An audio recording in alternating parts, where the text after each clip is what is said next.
तो दोस्तों आज से आप लोगों को हिंदी कोर और इंग्लिश सेलेक्टिव के लिए थोड़ा सा भी टेंशन नहीं लेना है। बस मेरे दोस्तों इस वीडियो को ज्यादा से ज्यादा आप लोग अपने दोस्तों को शेयर कर दे ताकि उनको भी पता चल सके कि मिसाइल क्लासेस के यूट्यूब चैनल पे तबड़तोड़ तरीके से इंग्लिश सेलेक्टिव और हमारा हिंदी कोर का subjective objective model paper PYQ selected question weekly test blueprint सारी चीज को आज से मेरे दोस्तों स्टार्ट हो रही है। तबड़तोड़ तरीके से मैं आप लोगों तक पहुंचाने की कोशिश करूंगा। बस आप लोग इस प्लेटफॉर्म को पकड़ कर रखें।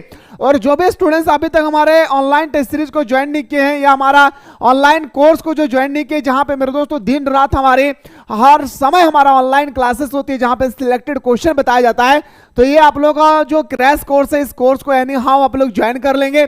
और जब भी मेरे दोस्तों आप ऑनलाइन क्लास का जो कोर्स है क्रैश कोर्स ज्वाइन करेंगे तो मेरे भाई आप हमारे थ्रू से ज्वाइन कर लेंगे, क्योंकि मैं आप लोगों को फ्री में ऑनलाइन टेस्ट सीरीज भी प्रोवाइड कर दूंगा। ये आप लोगों का जो ऑनलाइन टेस्ट सीरीज है जहां पे 1500 क्वेश्चन ऑब्जेक्टिव में डाला गया है, ये 1500 क्वेश्चन भी आप लोगों को मैं फ्री में गिफ्ट दे दूंगा भाई। तो मात्र 299 रुपया में आप क्रैश कोर्स को भी ज्वाइन कर सकते हैं और फ्री में आप लोग ऑनलाइन टेस्ट सीरीज को भी ज्वाइन करके हर समय आप लोग ऑनलाइन टेस्ट सीरीज में टेस्ट लगा सकते हैं। साथ ही साथ घर बैठे अपना रिजल्ट भी चेक कर सकते हैं कि 30 में से मेरा कितना क्वेश्चन सही आई है। जो भी क्वेश्चन होंगे फाइनल एग्जाम के अकॉर्डिंग आप लोगों का दिया गया है। आइए सर, कोई भी दिक्कत होगी नीचे नंबर दिया गया, इस नंबर पे आप लोग जरूर व्हाट्सएप कीजिएगा। मेरे दोस्तों 299 रुपये बड़ी बात नहीं है, क्योंकि हमारा एग्जाम करीब आ चुकी है। हमारे पास 2000 रुपये एक समय पैसा होगी, लेकिन हमारे पास पढ़ने का समय नहीं होगा। अभी आपके पास पढ़ने का समय है लेकिन आपके पास पैसा नहीं है, तो आप किसी से लेकर मेरे दोस्तों इस कोर्स को ज्वाइन करके जल्दी से हमारे साथ जुड़ जाएं। सुबह शाम दोनों टाइम ऑनलाइन क्लासेस होती है। देखिए मेरे भाई, पहला क्वेश्चन आपकी स्क्रीन पे दौड़ रही है कि आत्म परिचय कविता के कवि कौन है। थोड़ा सा वेट कीजिए, मैं जो बता रहा हूं ध्यान से सुनिए। जो हमारा चैप्टर नेम है और जो हमारा ऑथर नेम है, यानी जो हमारा चैप्टर नेम है, पाठ का नाम और लेखक, आप लोग अच्छी तरह से कर लेना है। 3 क्वेश्चन वहां से आएगा। टोटल 80 में से 3 क्वेश्चन आपके पेपर में आएगी। और आप नहीं चाहते हैं कि हमारे एग्जाम में हमारे हाथों से 3 मार्क्स निकल जाए, लेकिन याद रखना है कि कौन इतना सारा 24 टॉपिक है, 24 टॉपिक को सबको याद करना है नहीं, जो इंपॉर्टेंट बनेगी। तो जो इंपॉर्टेंट बनेगी मैं आप लोगों को अगला वीडियो में बताने की कोशिश करूंगा कि कौन कौन सा जो हमारा राइटर वो आपके एग्जाम के अकॉर्डिंग इंपॉर्टेंट होगी, मैं बताने की कोशिश करूंगा। आप लोग तैयार है तो कमेंट सेक्शन में जरूर मेंशन कीजिएगा। आइए सर, बात करते हैं आत्म परिचय कविता के लेखक हरिवंश राय बच्चन। कौन है मेरे भाई? हरिवंश राय बच्चन। अगला है सर, कवि कैसे संसार को ठुकराता है। जो हमारा कवि है आखिर वो कैसे संसार को ठुकराता है? वैभवशाली। क्या मेरे भाई? वैभवशाली संसार को वो ठुकराते हैं। कवि उन्माद में क्या लिए फिरता है? जो हमारा कवि है वो उन्माद में आखिर क्या लिए फिरता है? तो बताएंगे सर हमारा अवसाद लिए फिरता है। याद रखना मेरे भाई, क्या बताएंगे सर? वो अवसाद लिए फिरता है, प्रसाद नहीं दादा, अवसाद। दिन ढलने के साथ ही बच्चे कहां झांक रहे थे? तो बताएंगे सर नीड़ में। नीड़ का मतलब होता है घोंसला। नीड़ का मतलब होता है मेरे शेर सुनियो, घोंसला होती है, ठीक है। और घबराना नहीं है, मैं तुरंत सब्जेक्टिव क्वेश्चन लेकर आ रहा हूं, पैसेज बनाइए भाई। अगला है सर, कवि ने फूट पड़ने का समाज ने क्या कहा? तो बताएंगे सर हमारा छंद बनाना। याद रखना, क्या कवि ने फूट पड़ने को समाज में क्या कहा? छंद बनाना। याद नहीं मेरे दोस्तों, कहीं छिद्र हो जाना। आइए सर बात करते हैं, अगला क्वेश्चन है कि आत्म परिचय कविता में कवि ने क्या संदेश दिया। जो हमारा आत्म परिचय कविता है, इसमें कवि जो थे हमारा वो क्या संदेश देते हैं हम जैसे आदमियों के लिए? तो बताएंगे सर मस्ती करो, मृत्यु आवश्यक है, मृत्यु हर हाल में होगी, लेकिन उससे पहले मस्ती करो। यानी ऑप्शन नंबर हमारा ए इसका सही उत्तर हो जाएगी। अगला क्वेश्चन पे दौड़ते हैं सर कि पथ। पथ का मतलब होता है रास्ता। याद रखना है कि रास्ते में होने वाले रात की आशंका से कौन भयभीत है? भयभीत का मतलब होता है डरा हुआ। तो बताएंगे सर हमारा थकापंथी। थकापंथी मतलब होता है मेरे दोस्तों चलता हुआ यात्रीगण। याद रखना, क्या मेरे भाई? चलता हुआ यात्रीगण, ठीक है, भूलना नहीं है दादा। अगला वीडियो में सब्जेक्टिव बताऊंगा भाई, पैसेज बनाकर रखिए। अगला प्रश्न है सर, कवि किसका भार लिए फिरता है? कवि किसका भार लिए फिरता है? तो बताएंगे सर कवि जगजीवन का भार लिए फिरता है। क्या मेरे भाई? तो बताएंगे सर कवि जगजीवन का भार लिए फिरता है। अगला वीडियो में मैं जस्ट बताने वाला हूं इंग्लिश सेलेक्टिव का सब्जेक्टिव क्वेश्चन, ठीक है। आप लोग तैयार है तो कमेंट सेक्शन में जरूर बताएंगे। कवि किसका सुर का पान करता है? जो हमारा कवि है वो किसका सुर का पान करता है? स्नेह। प्यार, मोहब्बत, इश्क, प्रेम। क्या मेरे भाई? स्नेह। ऑप्शन नंबर हमारा बिल्कुल सही हो जाएगी sir, A is the right answer हो जाएगा। कभी किस अवस्था का उन्माद लिए फिरता है? कभी किस अवस्था का? युवा अवस्था का। जैसे आप युवा है वैसा मैं भी युवा हूं, और वैसा हमारा हरिवंश राय बच्चन भी क्या थे? युवा थे। यानी ऑप्शन नंबर हमारा सी इसका राइट आंसर हो जाएगी सर। अगला क्वेश्चन आपके स्क्रीन पर आते हैं सर कि बच्चे पतंगों के साथ साथ किसके सहारे उड़ रहे हैं? जो हमारा बच्चा है वह पतंगों के साथ किसके सहारे उड़ रहे हैं? तो बताएंगे सर वह कल्पना के सहारे उड़ रहे हैं। कल्पना के मतलब होता है इमेजिन करना। क्या? इमेजिन करना। काश मैं किसी लड़की के साथ मोहब्बत करता, करा नहीं हूं भाई, करता नहीं हूं, काश कल्पना कर रहा हूं भाई। ठीक है, आइए सर बात करता हूं अगला क्वेश्चन। पतंग कविता में कपास किसका प्रतीक है? जो पतंग कविता है इसमें कपास किसका प्रतीक है? तो बताएंगे सर कोमलता का। कपास क्या होती है भाई? कोमल पूर्वक होता है। आखिर कपास कैसा होता है? तो कोमल पूर्वक होती है। इसी के बारे में बात किया गया था। अगला क्वेश्चन पे आते हैं सर। पतंग उड़ाने वाले बच्चे दिशाओं को किसके साथ बजाते हैं? बताएंगे सर जो पतंग उड़ाने वाले बच्चे थे वो दिशाओं को किसके साथ समय बजाते हैं? तो बताएंगे सर ये जो समय बजाते थे वो हमारा हो जाएगा मृदंग के समान। किसके समान? मृदंग के समान। यानी मेरे दोस्तों वो याद रखिए ना, चकधा गिड़धा, चकधा गिड़धा। किसके बारे में बात किया था पता है ना? ढोलक, है ना। पृथ्वी किनके बेचैन पैरों के पास घूमती हुई आती है? पृथ्वी किनके बेचैन पैरों के पास घूमती हुई आती है? तो बताएंगे सर बच्चों के बेचैन पैरों को तले पृथ्वी घूमती हुई आती है। आइए सर बात करते हैं अगला क्वेश्चन पे। रे दादा तोहनी से पूछल गए रे भाई कि कौन सी ऋतु आकाश को मुलायम बना देती है? आखिर वो कौन सा मौसम है जो आकाश को मुलायम बना देते हैं? वह है सर हमारा शरद ऋतु। क्या? ठंडी के मौसम पे। क्यों? क्योंकि ठंडी के मौसम में उतना धूप नहीं देती है जिसके कारण हमारे धरती नमी बनी हुई रहती है। अगला क्वेश्चन पाइए सर। पतंग उड़ाते हुए बच्चे किसके सहारे स्वयं भी उड़ते उड़ते हैं? बताएं मेरे भाई पतंग उड़ाते हुए बच्चे किसके सहारे स्वयं भी उड़ते से हैं? तो बताएंगे सर क्वेश्चन नंबर 6 का राइट आंसर होगा वह रंध्रों के। क्या बताएंगे सर? रंध्रों के। पतंग कविता में लाल सवेरा को कैसा कहा गया? पतंग जो कविता है इसमें लाल सवेरा को कैसा कहा गया? तो बताएंगे सर खरगोश की आंखों जैसे। और ये आप लोग का अभी प्री बोर्ड का एग्जाम हुआ था ना मेरे दोस्तों, वहीं प्री बोर्ड में ये क्वेश्चन में पूछा गया था। आइए बात करते दादा रे अगला क्वेश्चन तहनी से करल गले कि दुनिया की सबसे हल्की और रंगीन चीज की ला गई। तोहनी अगर पास पेपर हो ना दादा 2023 के पेपर तो उठाए को देखिए दादा वहां एक क्वेश्चन तोहनी से पूछल गल हेलो की पूछल ले रे दादा? पूछल ले ना कि दुनिया की सबसे हल्की और रंगीन चीज की ला गई दादा? तो बताओ सर पतंग ला गई। की लागे रे भाई? पतंग कर राइट आंसर ला गई। अगला क्वेश्चन तहनी से करल गले रे दादा कि दौड़ते भागते बच्चे दिशाओं को किसकी तरह बजाते हैं? जो हमारा बच्चा जैसे दौड़ते थे ना भाई, हम लोग बचपना में भी हमारे बचपना दौड़ता हुआ भागता हुआ जिंदगी काटी है ना भाई। सबका एक उम्र होती है, खेलने को उम्र, कमाने को उम्र, प्यार करने को उम्र, इश्क करने को उम्र, सारे चीज के हमारे भगवान ने निर्धारित कर दिया है। लेकिन हम लोग क्या करते हैं समय से पहले करना शुरू कर देते हैं। जैसे अभी हम लोग का काम है पढ़ाई करना।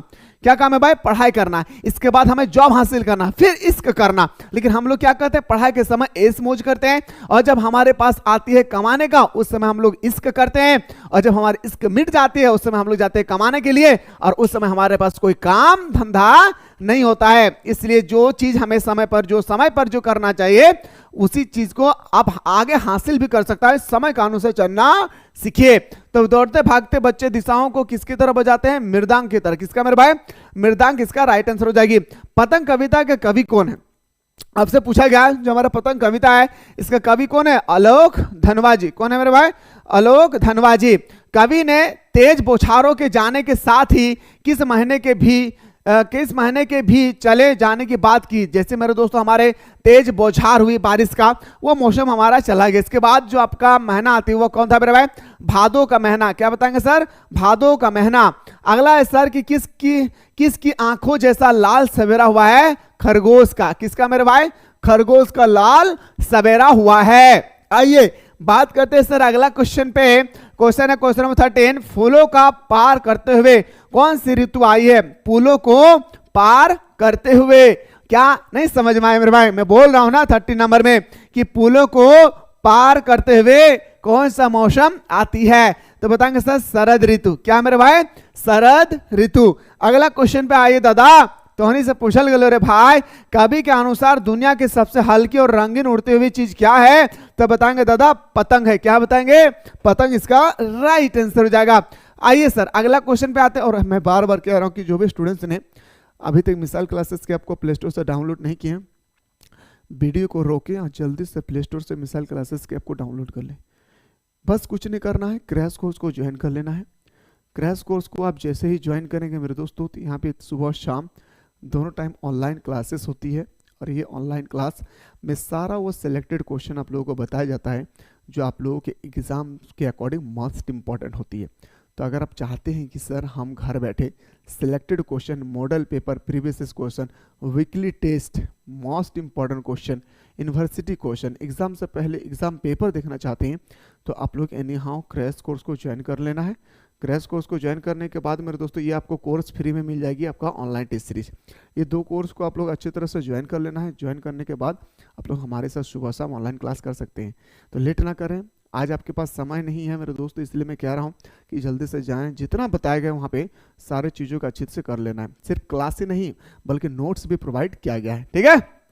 आइए सर, कोई दिक्कत होगी इस नंबर पर व्हाट्सएप कीजिएगा 9122888860। इस नंबर पर व्हाट्सएप कीजिएगा। शरद क्या चलाते हुए आता है? जो हमारा शरद है वो क्या चलाते हुए आता है? तो बताएंगे सर साइकिल चलाता हुआ आता है। शरद क्या बजा रहा है? शरद घंटी बजा रहा है। क्या मेरे भाई? घंटी बजा रहा है। अगला क्वेश्चन पे आइए सर, बात करते हैं। अगला क्वेश्चन है कि शरद बच्चों के झुंड को कैसे इशारा से बुलाते हैं? जैसे भाई हम लोग गोली खेलते थे ना बचपन में, और झुंझुनी एक बार पॉकेट में इस तरह से हिला देते थे ना, ओहो इसका मतलब 2 बज गया है। जितना धूप दे, जितना बारिश हो, हम लोग घर से निकल जाते थे। ये हमारा इशारा था। पूरा पॉकेट में गोली भर लिए और गोली को थोड़ा सा जिसको बुलाना है उसका दरवाजा में जाकर थोड़ा सा छनछाना दिए। वो बतना क्या हो गया? इशारा से समझ गया मुझे बुला रहा है। किसके लिए? गोली खेलने के लिए, ठीक है। तो बताएंगे सर शरद बच्चों के झुंड को कैसे इशारे से बुलाता है? चमकीले। क्या बताएंगे सर? चमकीले। अगला है सर कपास किसका प्रतीक है? कपास किसका प्रतीक है मेरे भाई? तो बताएंगे सर कोमलता का प्रतीक है। पतंग के साथ बच्चे कैसे दौड़ते हैं? जो हमारा पतंग है इसके साथ ही बच्चे दौड़ना शुरू करती है। आखिर कैसे दौड़ते हैं? बेसुध होकर। कैसे दौड़ते हैं मेरे भाई? बेसुध होकर। अगला क्वेश्चन है सर कि मृदांक क्या है? आपसे क्वेश्चन नंबर 20 पूछा गया कि जो हमारा मृदांक है वो क्या है? लंबी ढोलक है। क्या है मेरे भाई? लंबी ढोलक है। मृदांक क्या है मेरे भाई? लंबी ढोलक है सर। आइए सर बात करते हैं अगला, उन बच्चों का वेग किस तरह लचीला है? उन बच्चों का वेग किस तरह लचीला है? बताइए मेरे भाई। वेग का मतलब होता है, समझ में आ रहा ना इशारा? हाँ, तो बताएंगे सर डाल की तरह लचीला है। किसकी तरह? डाल की तरह लचीला है। अगला क्वेश्चन पूछा गया है पतंगों के साथ साथ वे भी उड़ रहे हैं, से आशय क्या है? पतंगों के साथ साथ वे भी उड़ रहे हैं, इसका आशय क्या है? तो आकाश छू लेने का एहसास होना। क्या मेरे भाई? आकाश छू लेने का एहसास होना। क्या? आकाश छू लेने का एहसास होना। आइए सर बात करते हैं अगला, शरद की कैसी है भाई? शरद आपसे पूछा गया है। क्वेश्चन को थोड़ा सा ध्यान से देखिए मेरे भाई। पूछा गया कि शरद की साइकिल कैसी होती है? कैसी है? जो क्वेश्चन नंबर 23 है, पूछा गया कि शरद की साइकिल कैसी है? तो बताएंगे सर चमकीला है। साइकिल क्या है? चमकीला है सर। अगला क्वेश्चन पे आते हैं सर, क्वेश्चन नंबर नेक्स्ट पे आते हैं सर। क्वेश्चन नंबर नेक्स्ट पूछा गया भादो किसका प्रतीक है? जो भादर का महीना आता है जिसमें हम लोग मकई खाते हैं भाई, जो देहाती से उनको अच्छी तरह से पता होगा कि बागान में कैसे मकई लगाया जाता है ना भाई। चलिए सर 24 में पूछा गया भादो किसका प्रतीक है? अंधकार का प्रतीक है। किसका मेरे भाई? अंधकार का प्रतीक है। आइए सर बात करते हैं क्वेश्चन नंबर 25, शरद किसका प्रतीक है? शरद का मतलब होता है ठंडी के मौसम में। ये किसका प्रतीक है? प्रकाश का। क्या मेरे भाई? प्रकाश का प्रतीक है। अगला है सर क्वेश्चन नंबर नेक्स्ट पाते हैं सर, आलोक धनवा का जन्म कहां हुआ था? जो हमारा क्वेश्चन नंबर 26 है, पूछा गया है कि बताए आलोक धनवा का जन्म कहां हुई है? मुंगेर में। याद रखना मेरे भाई, कहां? बिहार के मुंगेर में, ठीक है। बच्चे किन के साथ साथ उड़ रहे हैं? बच्चे पतंगों के साथ साथ उड़ रहे हैं। किसके साथ उड़ रहे हैं भाई? पतंगों के साथ उड़ रहे हैं। आइए सर बात करता हूं अगला क्वेश्चन पे। क्वेश्चन नंबर नेक्स्ट है कि छतों के खतरनाक किनारे से किसका भय है? छतों के खतरनाक किनारे से किसका भय है? क्वेश्चन नंबर 28 पूछा गया है कि आखिर किसका भय है? तो बताएंगे सर याद रखना गिरने का भय है। छत से क्या होती है भाई? लोग गिरते ही है ना। पतंग कविता में चमकीले विशेषण किसके लिए है? पतंग कविता में चमकीले विशेषण जो है वो किसके लिए हैं? तो बताएंगे इशारों के लिए। क्या मेरे भाई? इशारों के लिए हैं। और डोंट वरी, आपके एग्जाम में भी वैसा ही क्वेश्चन आएगी जैसे आप लोग यहाँ पे अभी देख पा रहे हैं। थोड़ा से घबराना नहीं है, बस जितना मैं बता रहा हूं ईमानदारी पूर्वक कर लेना है। और इस कोर्स को आप लोग एनी हाउ ज्वाइन कर लेना है, क्रैश कोर्स को, और ज्वाइन करके हमारे साथ ऑल सब्जेक्ट का objective, subjective, model paper, selected question, सारा वो चीज मेरे दोस्तों हमारे साथ ऑनलाइन क्लास में कर सकते हैं। और ये सफर हमारा तब तक जारी रहेगी जब तक आपका अंतिम एग्जाम ना हो जाए। ऐसा नहीं है कि एग्जाम आए तो मैं छोड़ दिया हूं, नहीं भाई, ये सफर हमारा तब तक जारी होगी जब तक हमारा एग्जाम करीब ना आ जाए। ठीक है, तो जल्दी से जाएं, इस कोर्स को ज्वाइन करें और आनंद ले मेरे दोस्तों हमारे ऑनलाइन क्लास का। सुबह शाम दोनों टाइम पे बात करता हूं नेक्स्ट वीडियो में। आप लोग बने रहें तब तक सब्जेक्टिव क्वेश्चन के साथ।